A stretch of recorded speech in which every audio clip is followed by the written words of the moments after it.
Reporter RajaWaliTimesTV.com, Jono Darsono melaporkan dari Polda Kalimantan Barat seputar aksi damai pemuda Pancasila atas kasus mafia tanah. Sengketa antara Lili Santi Hasan dan PT Bir terkait tanah yang sudah bersertifikat hak milik SHM atas nama Lili. Namun, tiba-tiba muncul sertifikat hak pengelolaan lahan HPL atas nama PT Bir di lokasi yang sama, menimbulkan konflik hukum yang kompleks. Dr. Herman Hofi Munawar, kuasa hukum Lili Santi, mengkritik keras langkah Biro Wasidik yang dianggap tidak memiliki kewenangan untuk mengubah keputusan penyidik Polda Kalbar. Menurutnya, ada cacat hukum dalam mekanisme penyidikan yang dilakukan oleh Biro Wasidik yang berpotensi merugikan kliennya dan memperlambat penyelesaian kasus.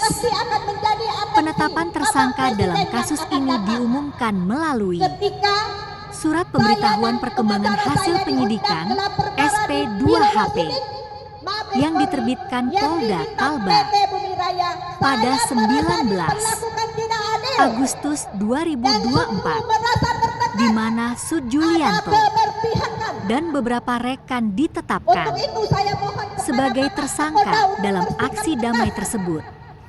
Pemuda Pancasila melalui Ketua Koti MPC Kuburaya, Karsana, menyatakan dukungan penuh terhadap langkah hukum yang diambil Polda Kalbar.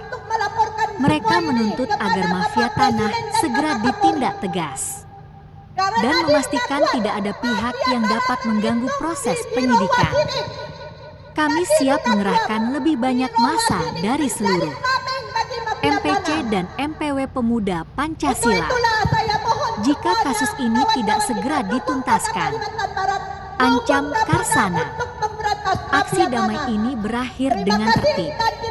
Namun massa mengancam akan melanjutkan aksi serupa jika tidak ada perkembangan signifikan dalam waktu dekat. Redaksi Peter Siagian.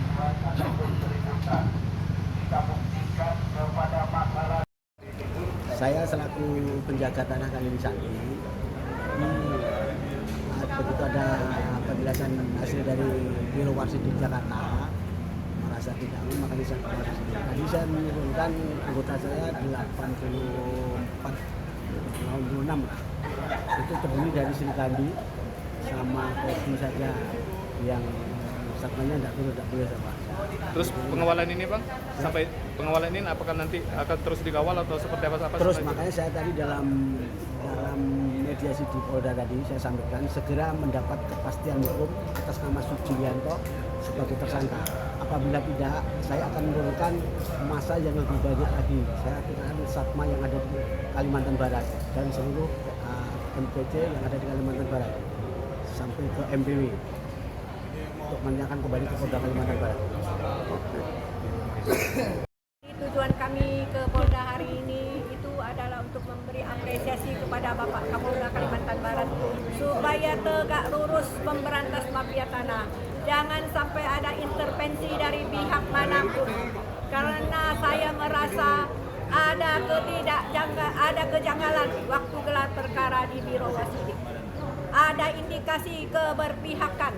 Saya merasa korban, merasa terzolimi di sana. Untuk itulah saya ke Polda Kalimantan Barat mohon perlindungan kepada Bapak Kapolda. Mohon Bapak Kapolda Kalimantan Barat menyampaikan kepada Bapak Kapolri dan Bapak Presiden bahwa ada di oknum-oknum di Biro Wasidik yang diduga mau menjadi tameng mafia tanah. Terima kasih. Sidang Pak? Ya. Digelar pada hari ini. Ya. Sudah sidang keberapa terus? Ya, ini sudah cukup langsung ya. Ini sudah cukup lama bergulir dan hari ini agenda kita adalah menghadirkan saksi. Jadi kita sebagai posisi sebagai penggugat, Pak Strikno sebagai penggugat tadi, menggugat Cahaya Pangan ya kan, giliran kita untuk menghadirkan saksi. ya kan, 2 orang saksi dan semua saksi sudah kelar semua. Saksi itu bukan saksi abal-abal yang kita hadirkan, betul-betul saksi yang memang memahami dan bahkan mereka sebagai pelaku dan tahu persis dengan siapa tergugat, siapa penggugatnya, ya kan. Dan ini suatu hal yang sangat bagus sekali. Saya yakin bahwa majelis hakim akan merekam itu semua, memahami itu semua, jalan ceritanya seperti apa dan bagaimana hak dan kewajibannya dan sebagainya. Nah, memang di dalam perburuan di pelabuhan itu dan mandor di pelabuhan dan sebagainya sama dengan pihak pemberi kerja itu tidak pernah tertulis. Belum ada satupun sejarahnya kerjasama dengan mandor dengan pihak perusahaan itu sifatnya tertulis. Tidak, semuanya dari tahun ke tahun dan turun menurun itu semuanya bersifat tidak tertulis dan itu diakui semuanya. Dan memang dalam pasal 1320 itu tidak ada satupun dan KUHP menyatakan bahwa perjanjian itu harus tertulis, tidak ada. Jadi semuanya itu harus bisa saja tertulis, bisa saja tidak tertulis. Dan saat sekarang ini di pelabuhan tidak pernah adanya namanya yang tertulis. Semuanya tidak tertulis tetapi disepakati dan ini berlangsung sudah lama dan itu sudah berlangsung selama 11 tahun. Bayangkan kalau 11 tahun itu sudah berlangsung berarti apa? Pemberi kerja dan bekerja samanya sudah berjalan dengan baik. Nah, oleh sebab itu tidak ada sejarah lagi yang mengatakan bahwa tidak ada kerjasama di situ. Jadi semuanya sudah on the track, semua sudah berjalan dengan baik. Dan kita yakin bahwa majelis hakim akan bisa konsisten ini dan akan berpegang kepada ketentuan-ketentuan hukum yang ada dan secara bukti secara yuridis maupun fakta-fakta faktual di lapangan menyatakan begitu konkret yang bahwa kerjasama itu sudah berjalan dengan baik. Jadi saya yakin bahwa gugatan kami akan diterima oleh majelis hakim. Pelapor menyampaikan aspirasinya, menyampaikan unek-uneknya terkait dengan penanganan perkara kasus sengketa tanah terbang tinggi tanah, yaitu dengan LP 540 tahun 2022 tentang pemalsuan dokumen, seperti itu ya. Subdit 3 sudah menangani kasus ini dan menetapkan sebagai tersangka dari salah satu pihak terlapor, seperti itu ya. Kita tangani terus kasus ini dan kemudian terakhir kemarin sudah digelarkan khusus juga dari Mabes Polri. Kita menunggu hasil dari Biro Wasidik Barreskrim Mabes Polri, seperti itu. Ya. Ada pertanyaan lagi? Jadi dalam pengusutan kasus ini nggak ada intervensi ya dari Barreskrim gitu? Oh, tidak ada intervensi ya. Kemarin sudah kita gelarkan khusus di Barreskrim Mabes Polri. Kita menunggu hasil dari Biro Wasidik tentunya sebagai satker teratas atau guna fungsi dari Ditreskrim Umpora Kalbar. Ya. Sementara untuk status Sugianto sendiri itu gimana, Mas? Masih tersangka. Masih tersangka ya, Ya. sampai saat ini ya? Iya. Artinya tidak diambil alih oleh Mabes Polri atau gimana ya? Tidak, masih Subdit 3, masih Ditreskrim yang melakukan penanganan penyidikan oleh kasus ini. Ya. Terus ini kan baru satu tersangka nih, apakah ada rencana untuk mengembangkan penyidikan?